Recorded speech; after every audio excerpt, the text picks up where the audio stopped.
स्वागत है आपका मेरे चैनल सिंप्लीफाइड विस्पर्स पर। आज हम शुरू कर रहे हैं द फर्स्ट 90 डेज किताब से, जिसे लिखा है माइकल डी वॉटकिंस ने। तो आइए जानते हैं कि कैसे आप अपने पहले 90 दिनों को सही दिशा में ले जा सकते हैं और बेहतरीन शुरुआत कर सकते हैं। अर्जुन अपने ऑफिस की खिड़की के पास खड़ा था। बाहर बारिश हो रही थी, लेकिन उसके दिमाग में और भी तेज तूफान चल रहा था। कल से वह कंपनी का नया हेड बनने वाला था, एक पद जिसके लिए लोग सालों मेहनत करते हैं। लेकिन अर्जुन जानता था कि यह सिर्फ एक प्रमोशन नहीं है, बल्कि एक नई दुनिया में कदम रखना है। उसे याद आया, उसके मेंटर ने एक बार कहा था, पुरानी जीतों की आदतें मत पकड़ कर रखना, वरना नए मैदान में हार निश्चित है। यही सोचते हुए अर्जुन ने तय किया कि वह पुराने काम के तरीकों को पीछे छोड़ देगा। अब उसे सिर्फ अपनी टीम नहीं, बल्कि पूरी कंपनी की दिशा तय करनी थी। वह समझ चुका था कि नई भूमिका में 4 चीजें सबसे अहम होंगी: बिजनेस को गहराई से समझना, सही लोगों से मजबूत संबंध बनाना, सबकी अपेक्षाओं को एक लाइन में लाना और कंपनी की संस्कृति को अपनाना। उसने अपनी ताकतों और कमजोरियों की लिस्ट बनाई, ताकि कहीं उसकी ही ताकत उसकी कमजोरी न बन जाए। उस शाम अर्जुन ने एक नोटबुक खोली और 90 दिनों की ट्रांजिशन योजना लिखनी शुरू की। यह उसके लिए सिर्फ एक प्रमोशन नहीं था, बल्कि एक सफर की शुरुआत थी। एक ऐसा सफर जिसमें जल्दी सीखना, भरोसा जीतना और लंबे समय तक असर छोड़ना सबसे बड़ी जीत होगी। अर्जुन की नई कुर्सी पर बैठते ही फोन लगातार बजने लगा। मीटिंग्स, ईमेल, रिपोर्ट्स, सब कुछ जैसे एक साथ उस पर टूट पड़ा हो। लेकिन उसने अपने मेंटर की सलाह याद रखी, पहले समझो, फिर फैसला करो। उसने महसूस किया कि जानकारी बहुत है, लेकिन सब पर एक साथ ध्यान देना नामुमकिन है। अगर वह सिर्फ प्रोडक्ट और प्रोसेस पर फोकस करेगा, तो ऑफिस की राजनीति और संस्कृति उसकी नजर से छूट जाएगी। और यही चीजें कई नेताओं की चुपचाप हार की वजह बनती हैं। अर्जुन ने अपने लिए एक लर्निंग एजेंडा बनाया। उसने तय किया कि वह पहले कंपनी के अतीत को समझेगा। पिछले साल किस तरह के फैसले हुए, क्या सफल रहा और क्या असफल। फिर वह वर्तमान रणनीति को सीखेगा और अंत में आने वाले अवसरों और चुनौतियों की तस्वीर साफ करेगा। वह अलग अलग लोगों से मिला, वरिष्ठ मैनेजर, पुराने कर्मचारी, यहां तक कि कैफेटेरिया में काम करने वाले स्टाफ से भी। हर कोई उसे संगठन की एक अलग परत दिखा रहा था। धीरे धीरे उसे महसूस हुआ कि जितनी जल्दी वह सही सवाल पूछेगा और ध्यान से सुनेगा, उतनी ही जल्दी वह भरोसा जीतकर बदलाव ला सकेगा।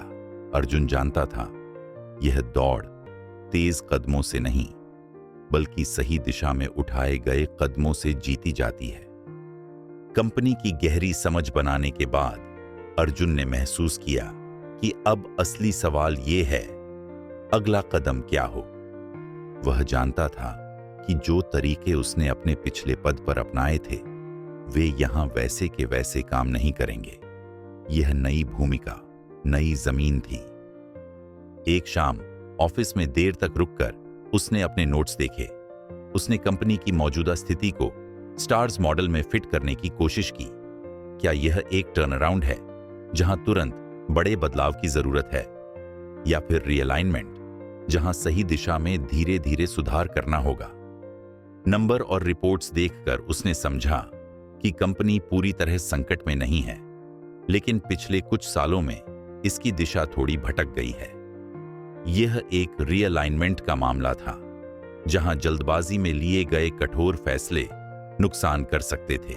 अर्जुन ने तय किया कि पहले भरोसा बनाया जाए, फिर बदलाव की शुरुआत हो। उसने टीम से खुले में बातचीत शुरू की, छोटे छोटे सुधार किए और एक स्पष्ट विजन पेश किया जिसे हर कोई समझ सके।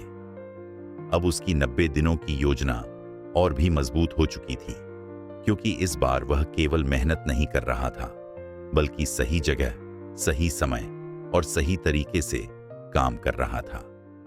अर्जुन ने कंपनी की स्थिति समझ ली थी और अपनी रणनीति तय कर ली थी, लेकिन वह जानता था कि असली सफलता के लिए एक और चीज जरूरी है, अपने बॉस के साथ सही तालमेल। पहले हफ्ते के अंत में उसने अपने बॉस मिस्टर मेहरा से एक लंबी मुलाकात तय की। बैठक में अर्जुन ने साफ कहा, मैं चाहता हूं कि हम शुरुआत से ही एक ही पेज पर रहें। उसने बातचीत को 5 हिस्सों में बांटा। सबसे पहले कंपनी की मौजूदा स्थिति पर चर्चा, फिर दोनों की अपेक्षाओं को स्पष्ट करना।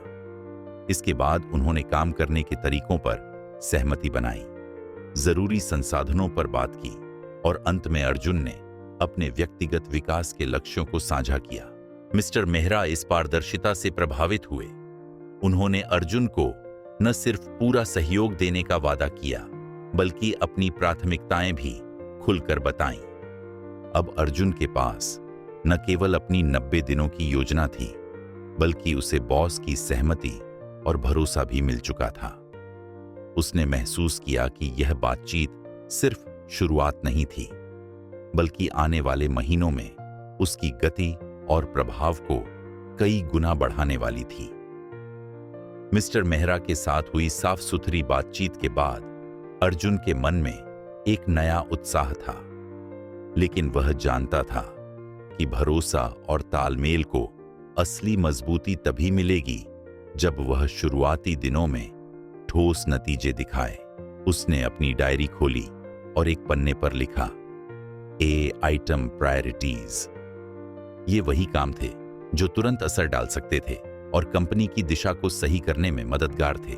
उसने तय किया कि वह एक साथ कई प्रोजेक्ट शुरू नहीं करेगा, बल्कि कुछ अहम मोर्चों पर पूरी ताकत लगाएगा। अर्जुन ने टीम के साथ छोटी छोटी मीटिंग्स की, उनकी राय ली और हर काम के लिए साफ लक्ष्य तय किए। उसने मापने योग्य नतीजों की लिस्ट बनाई ताकि हर कोई देख सके कि बदलाव सिर्फ कागज पर नहीं, बल्कि हकीकत में हो रहे हैं। पहले ही महीने में एक बड़े क्लाइंट प्रोजेक्ट की डिलीवरी समय से पहले पूरी हुई। इससे न सिर्फ टीम का मनोबल बढ़ा, बल्कि ऊपरी प्रबंधन का भरोसा भी अर्जुन पर गहरा हो गया। उसने महसूस किया कि ये शुरुआती जीतें एक चेन रिएक्शन की तरह हैं। एक सफलता दूसरी को जन्म देती है और धीरे धीरे संगठन में उसकी पहचान मजबूत होती जा रही है। पहली जीत के बाद अर्जुन का आत्मविश्वास बढ़ चुका था, लेकिन उसने जल्दी ही समझ लिया कि सिर्फ कुछ प्रोजेक्ट्स सफल करना काफी नहीं है। अगर पूरी कंपनी एक ही दिशा में नहीं चलेगी, तो उसकी सारी मेहनत बिखर जाएगी। एक दिन बोर्ड मीटिंग के बाद अर्जुन ने अपने नोट्स में 5 शब्द लिखे, रणनीति, संरचना, सिस्टम, कौशल, संस्कृति। वह जानता था कि ये पांचों पहिए अगर एक साथ न घूमें तो गाड़ी आगे नहीं बढ़ेगी। उसने टीम के साथ खुले सत्र आयोजित किए, जहां सबको यह समझाया कि किस क्षेत्र में असंतुलन है। कुछ समस्याएं रणनीति में थीं, लक्ष्य साफ थे, पर उनका तरीका पुराना पड़ चुका था। कुछ जगह संरचना में गड़बड़ी थी, गलत भूमिकाएं, दोहराए गए काम और जिम्मेदारियों में अस्पष्टता। अर्जुन ने बदलाव का रोड मैप बनाया, जिसमें हर सुधार का कारण और तरीका साफ लिखा था। वह पारदर्शिता पर जोर देता रहा ताकि कोई भी बदलाव टीम को थोपे हुए न लगे, बल्कि एक साझा मिशन का हिस्सा लगे। धीरे धीरे उसने देखा कि सभी विभागों की दिशा एक हो रही है। प्रदर्शन में सुधार आने लगा और कंपनी का माहौल स्थिर और आत्मविश्वासी महसूस होने लगा। कंपनी की दिशा तय हो चुकी थी और सभी विभाग एक लय में आने लगे थे। लेकिन अर्जुन जानता था कि किसी भी योजना की असली सफलता इस बात पर निर्भर करती है कि उसे अमल में लाने वाले लोग कौन हैं। उसने अपनी टीम के साथ अलग अलग बैठकों की। कुछ लोग बेहद प्रतिभाशाली थे, पर उनकी ऊर्जा सही दिशा में नहीं थी। कुछ के पास तकनीकी कौशल तो था, लेकिन कंपनी की संस्कृति से मेल नहीं खाती थी। और कुछ ऐसे थे जिनका जुनून और प्रतिबद्धता दोनों ही बेमिसाल थे। वे बदलाव के सच्चे साथी बन सकते थे। अर्जुन ने एक कठिन लेकिन जरूरी फैसला किया। टीम को नए सिरे से बनाना होगा। उसने तय किया कि किन लोगों को ट्रेनिंग देकर बेहतर बनाया जा सकता है और किन्हें बदलना पड़ेगा। नए चेहरों को जोड़ते समय उसने सिर्फ स्किल्स नहीं, बल्कि भरोसा, प्रतिबद्धता और टीम वर्क को प्राथमिकता दी। जल्द ही हर सदस्य का रोल और जिम्मेदारियां स्पष्ट हो गईं।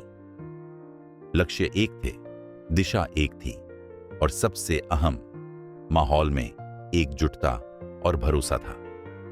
अर्जुन को महसूस हुआ कि अब वह सिर्फ एक नेता नहीं, बल्कि एक ऐसी टीम का कप्तान है जो किसी भी चुनौती से लड़ने के लिए तैयार है। टीम मजबूत हो चुकी थी, लेकिन अर्जुन जानता था कि असली बदलाव लाने के लिए सिर्फ अपनी टीम पर भरोसा करना काफी नहीं है। कंपनी की बड़ी तस्वीर में फैसले अकेले नहीं लिए जाते, वे रिश्तों, भरोसे और नेटवर्क से गुजरते हैं। अर्जुन ने सबसे पहले उन लोगों की लिस्ट बनाई जो उसकी योजनाओं को सीधे या परोक्ष रूप से प्रभावित कर सकते थे। वरिष्ठ अधिकारी, अलग अलग विभागों के हेड और कुछ बाहरी पार्टनर जो कंपनी के लिए महत्वपूर्ण थे। उसने मीटिंग्स को औपचारिक एजेंडा से आगे बढ़ाया। कॉफी पर हुई बातचीत में उसने उनके नजरिए को समझा, उनकी प्राथमिकताओं के बारे में जाना और यह महसूस किया कि हर किसी की अपनी चुनौतियां हैं। धीरे धीरे उसने एक ऐसा भरोसे का नेटवर्क बनाया जिसमें लोग सिर्फ उसकी योजनाओं को सुनते नहीं थे, बल्कि उनमें सक्रिय रूप से मदद भी करना चाहते थे। इन सहयोगियों ने न केवल उसकी राह में आने वाले अड़चनों को कम किया, बल्कि नए अवसरों के दरवाजे भी खोले। अर्जुन को एहसास हुआ कि असली नेतृत्व सिर्फ फैसले लेने में नहीं, बल्कि सही लोगों को साथ लेकर आगे बढ़ने में है। अर्जुन की योजनाएं गति पकड़ रही थीं, टीम तैयार थी, सहयोगियों का भरोसा मिल चुका था और कंपनी की दिशा साफ होने लगी थी। लेकिन इस दौड़ भाग में वह खुद को थकता महसूस करने लगा। लगातार मीटिंग्स, फैसलों का दबाव और हर किसी की अपेक्षाएं, यह सब उसकी नींद और ध्यान दोनों पर असर डाल रहा था। एक सुबह उसने महसूस किया कि अगर वह खुद को नहीं संभालेगा तो बाकी सब कुछ भी डगमगा सकता है। उसने अपनी प्राथमिकताओं की एक सूची बनाई, कौन से काम उसे खुद करने हैं और कौन से डेलीगेट किए जा सकते हैं। उसने जरूरी ना होने वाली बैठकों को ना कहना शुरू किया और दिन में छोटे छोटे ब्रेक लेने लगा ताकि दिमाग को रीसेट कर सके। साथ ही उसने अपने भरोसेमंद मेंटर और 2 करीबी सहयोगियों से नियमित बातचीत शुरू की जो उसे बिना लाग लपेट फीडबैक देते थे।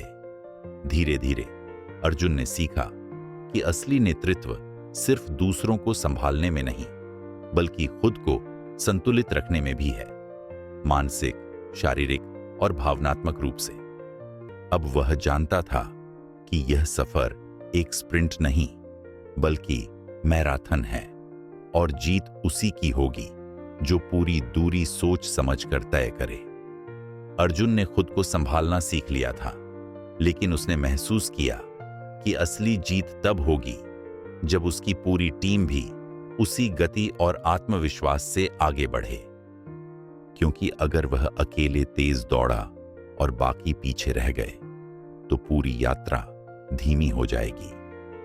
उसने हर टीम सदस्य के लिए एक साफ 90 दिन का प्लान बनाया। किसे क्या सीखना है, किन लोगों से जुड़ना है और कौन से लक्ष्य पूरे करने हैं। वह सिर्फ काम सौंपकर नहीं रुकता था, बल्कि यह भी सुनिश्चित करता था कि उन्हें सही संसाधन और मार्गदर्शन मिले। टीम मीटिंग्स में वह न सिर्फ प्रगति पर चर्चा करता, बल्कि सफलताओं का जश्न भी मनाता। इससे माहौल में उत्साह बढ़ता और हर कोई बदलाव का हिस्सा महसूस करता। धीरे धीरे उसने देखा कि लोग खुद पहल करने लगे हैं, समस्याओं का समाधान सुझाने लगे हैं और बिना कहे भी एक दूसरे की मदद कर रहे हैं। अब अर्जुन जानता था कि शुरुआती 90 दिन सिर्फ उसके लिए नहीं, बल्कि पूरी टीम के लिए एक मजबूत नींव बन गए हैं। एक ऐसी नींव जिस पर वे मिलकर लंबे समय तक सफलता की इमारत खड़ी कर सकते हैं। तो यह थी अर्जुन की कहानी। उम्मीद है कि आपको यह प्रेरणादायक लगी होगी।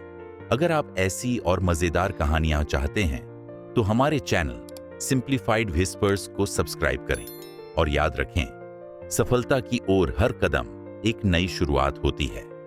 मिलते हैं अगली कहानी में।